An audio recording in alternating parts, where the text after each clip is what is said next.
बादशाह सलामत का मूड आज बहुत अच्छा था। वो नौजवान वजीर की तरफ मुड़ा और मुस्कुराकर पूछा, तुम्हारी जिंदगी की सबसे बड़ी ख्वाहिश क्या है? वजीर ने शर्माकर मुंह नीचे कर लिया। बादशाह ने कहकहा लगाया और बोला, तुम घबराओ मत, बस अपनी जिंदगी की सबसे बड़ी ख्वाहिश बताओ। वजीर घुटनों पर झुका और आजिज़ी से बोला, हुजूर आप दुनिया की खूबसूरत तरीन सल्तनत के मालिक हैं। मैं जब भी ये सल्तनत देखता हूँ तो मेरे दिल में ये ख्वाहिश पैदा होती है कि अगर इसका 10वां हिस्सा मेरा होता तो मैं दुनिया का खुश नसीब तरीन इंसान होता। बादशाह बोला, अगर मैं तुम्हें अपनी आधी सल्तनत दे दूं तो?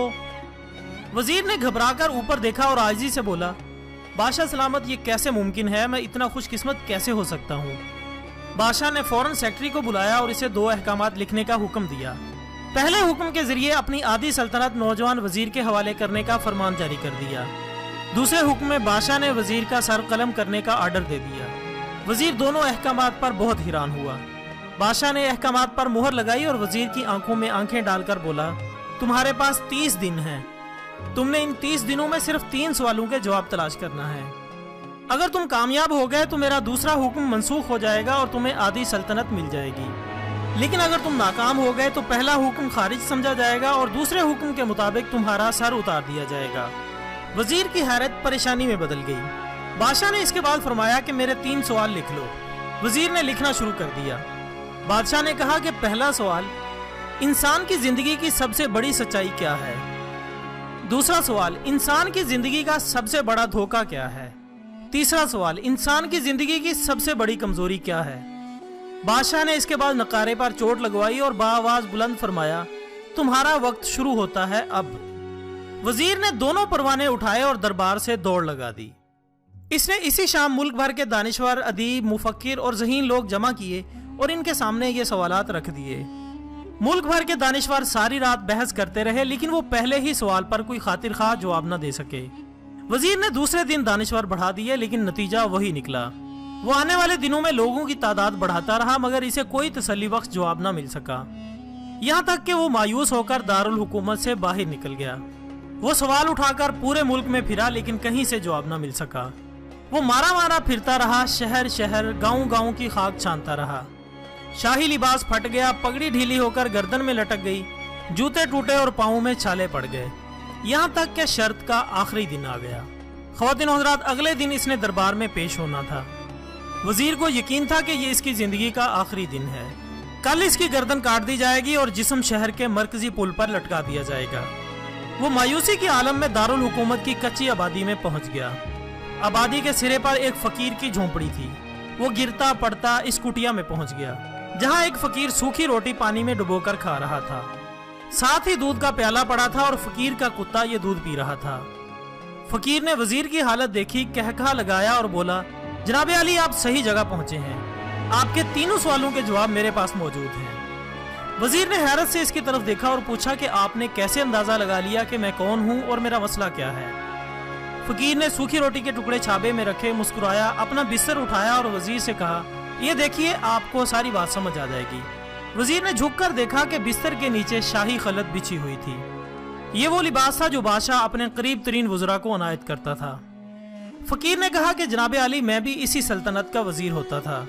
मैंने भी एक बार बादशाह से आपकी तरह शर्त लगाने की गलती कर ली थी, नतीजा आप खुद देख लीजिए।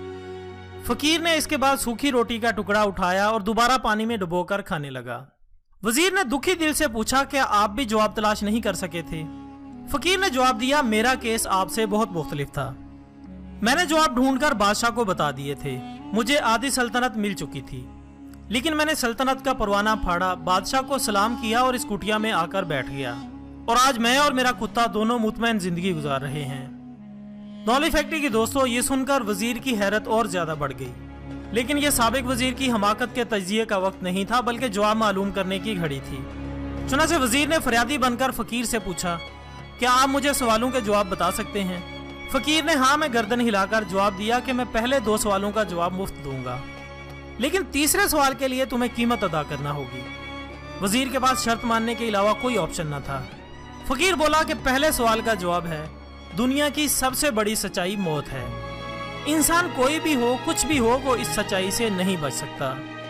दूसरे सवाल का जवाब, इंसान की जिंदगी का सबसे बड़ा धोखा जिंदगी है। ہم میں سے ہر شخص زندگی کو دائمی سمجھ کر اس کے دھوکے میں آ جاتا ہے۔ ناظرین گرامی، فقیر کے دونوں جواب ناقابل تردید تھے۔ وزیر بہت خوش تھا اور اس نے تیسرے جواب کے لیے فقیر سے شرط پوچھی۔ فقیر نے کہا لگایا اور کتے کے سامنے سے دودھ کا پیالہ اٹھایا، وزیر کے ہاتھ میں دیا اور کہا کہ میں آپ کو تیسرے سوال کا جواب اس وقت تک نہیں دوں گا جب تک آپ یہ دودھ نہیں پیتے۔ وزیر کے ماتھے پر پسینہ آ گیا اور اس نے نفرت سے پیالہ زمین پر رکھ دیا۔ وہ کسی قیمت پر بھی کتے کا جھوٹا دودھ نہیں پینا چاہتا تھا۔ فقیر نے کندھے اچکائے اور کہا کہ ٹھیک ہے، تمہارے پاس اب دو ہی راستے ہیں، تم انکار کر دو اور شاہی جلاد کل تمہارا سر اتار دے گا، یا پھر تم یہ دودھ پی لو، تمہاری جان بچ جائے گی اور تم آدھی سلطنت کے مالک بھی بن جاؤ گے۔ فیصلہ بہرحال تم نے کرنا ہے۔ وزیر اسی شش و پنج میں پھنس گیا کہ ایک طرف زندگی اور آدھی سلطنت تھی اور دوسری طرف کتے کا جھوٹا دودھ تھا۔ وہ سوچتا رہا یہاں تک کہ جان اور مال جیت گیا اور عزت نفس ہار گئی۔ وزیر نے پیالہ اٹھایا اور ایک ہی سانس میں دودھ پی گیا۔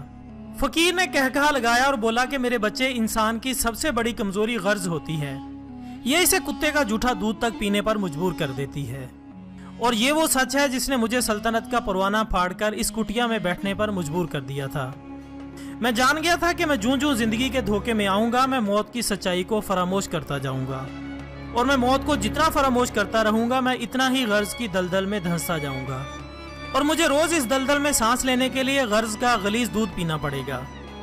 لہٰذا میرا مشورہ ہے کہ زندگی کی ان تین حقیقتوں کو جان لو، تمہاری زندگی اچھی گزرے گی۔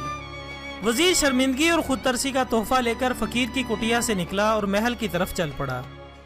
وہ جوں محل کے قریب پہنچ رہا تھا، اس کے احساس شرمندگی میں اضافہ ہو رہا تھا، اس کے اندر ذلت کا احساس بڑھ رہا تھا۔ وہ اس احساس کے ساتھ محل کے دروازے پر پہنچا ہی تھا کہ اس کے سینے پر خوفناک ٹیس اٹھی۔ وہ گھوڑے سے گرا، لمبی ہچکی لی اور اس کی روح اس دار فانی سے پرواز کر گئی۔ ناظرین گرامی، اس ویڈیو کا مقصد آپ کو زندگی کی اہم سچائی یاد دلانا تھی جو ہم بھول چکے ہیں۔ آج ہم اپنے نفس کی غلامی میں موت کو بھول کر وہ کام کر رہے ہیں جو ہماری اخلاقیات سے مطابقت نہیں رکھتے۔ ہم اپنی عزت نفس کی پرواہ کیے بغیر دولت کمانے کے پیچھے پڑے ہیں۔ اس میں کوئی شک نہیں کہ دولت وقت کی ضرورت ہے، لیکن اس میں جائز اور ناجائز ذرائع کا خصوصی خیال رکھنا چاہیے، کیونکہ جب انسان دولت کی ہوس میں پڑ جائے تو کتے کا جھوٹا دودھ بھی پی جاتا ہے۔ اگر ہم زندگی کی یہ سچائی اپنا لیں تو میرا یقین ہے کہ دنیا اور آخرت دونوں میں سرخرو ہوں گے۔ بس اسی گزارش کے ساتھ آج کی ویڈیو کا اختتام ہوتا ہے۔ ویڈیو پسند آنے کی صورت میں اسے زیادہ سے زیادہ لائک کر کے ہماری حوصلہ افزائی کریں اور اسے دوسروں تک پہنچانے میں ہمارا ساتھ دیں۔ کل انشاءاللہ دوبارہ ملاقات ہوگی، تب تک کے لیے اجازت دیجیے گا۔ اپنا دوستوں، رشتہ داروں اور گرد و نواح کے تمام لوگوں کا بہت خیال رکھیے گا۔ اللہ حافظ۔